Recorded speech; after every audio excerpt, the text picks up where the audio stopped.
Queria que você começasse a falar aí sobre o nosso país, sobre esse momento que a gente está vivendo. Eu sei que você é uma observadora atenta do que acontece na economia, nas questões políticas que impactam a economia. O Brasil passa por um momento único aí, o mundo também. Então, não só na pandemia, mas o aceleramento na transformação digital, que isso está impactando certamente o modo de investir, o modo de consumir, o modo de gastar. Eu queria que você, dentro dessa sua trajetória, começasse a falar um pouco sobre esse momento que a gente vive. Eu queria fazer uma provocação à Zena também, logo no começo. Zena, taxa Selic 2%, é sonho continuar? Ela vai crescer? Como é que... É já uma provocação para você, dando as boas-vindas. Muito bem, só faltava perguntar já de cara para onde vai o dólar, né? Daí a provocação ia ser dupla, né? Bom, boa tarde a todos, é um prazer estar aqui. Paulo, agradeço o convite. Olha, nós temos, acho que vocês já devem todos estar cansados de ouvir que 2021 é um ano com desafios, né?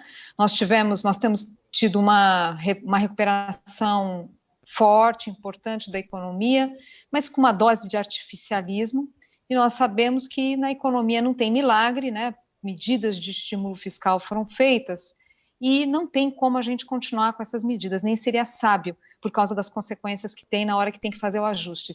Só lembrando, a gente está falando aí de ajuste fiscal na casa de 9% do PIB, que até distou o Brasil em relação ao que foi feito em outros países emergentes, né? Esse é um patamar que é comparável a país rico, né? Comparável ao que a Alemanha fez.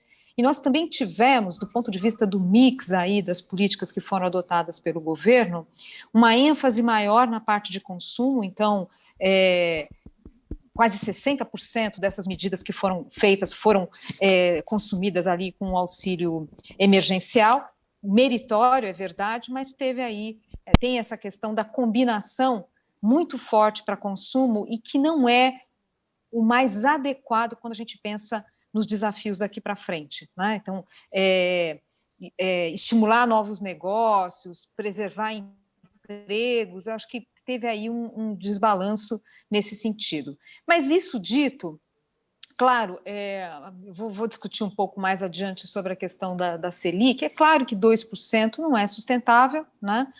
Claro que a gente tem ainda um ambiente macroeconômico que a gente vai continuar tendo volatilidade do dólar, em parte pelo cenário internacional, mas certamente muito em função de fatores domésticos.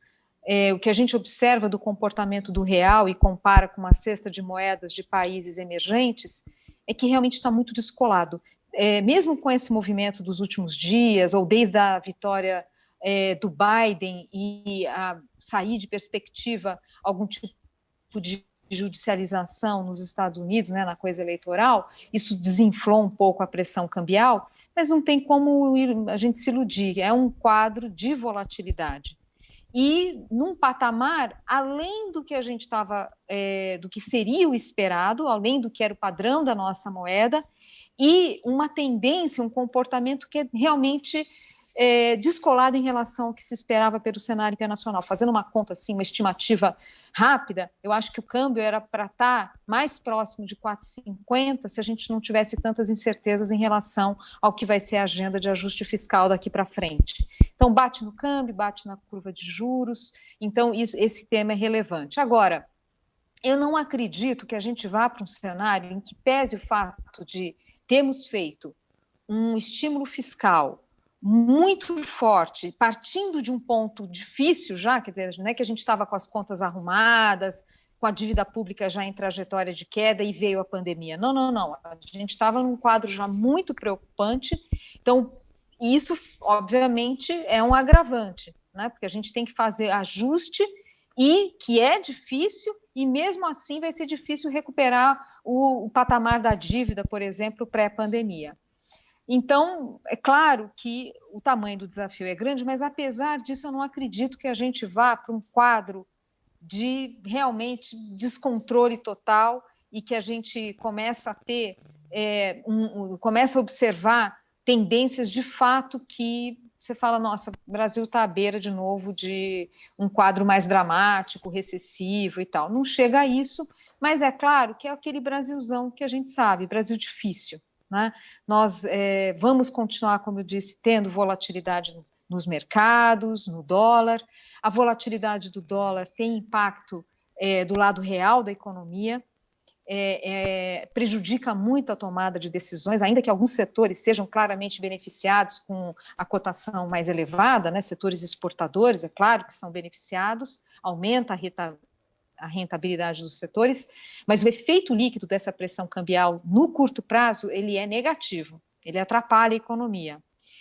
As pessoas às vezes acham, vem a volatilidade da bolsa, vem a volatilidade no mercado de papel, né, de dívida, enfim, de renda fixa, acham que isso é tema de mercado financeiro. E não é bem assim. Isso tem contaminação no lado real, isso contamina as tomadas de decisão de empresários, de empreendedores, enfim.